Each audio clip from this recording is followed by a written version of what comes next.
Hello, TBC.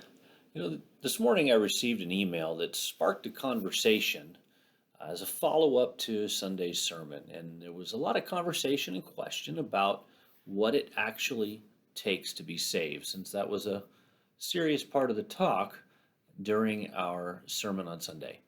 The question stemmed around a phrase that I used several times that said to give your heart to Christ or give your heart to Jesus. And is an interesting thing about words is they can carry multiple meanings. And so it's important to think through these words as we parse them out.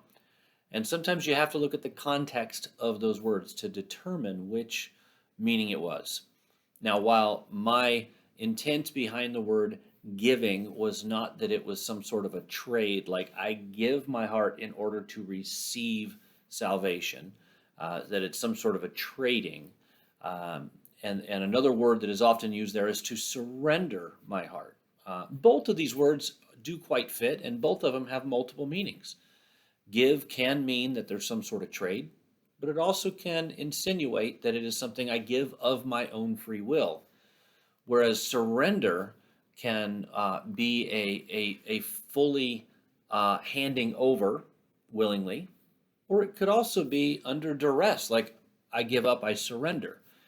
And so both of these words aren't the exact purpose or perfect explanation of how we surrender or give our heart to Jesus and the purpose behind it. But I wanted to clarify because I didn't want anybody out there feeling the way this particular person did and misunderstanding what it takes to be saved based on the words I chose in the sermon. So, just for clarity and wanting to make sure people understand what salvation is about, it is something we cannot do to earn. We cannot do works to earn salvation.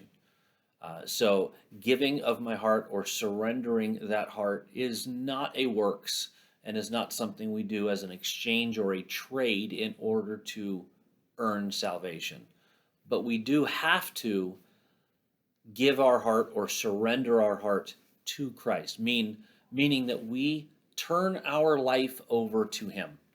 That's the underlying reason behind the give or surrender is not that it's a trade, but it's a completely handing over the reins. This means that you truly live for Christ. You surrender, owning your purpose, owning your will, making your choices, if you will. We have free choices and we make them every day.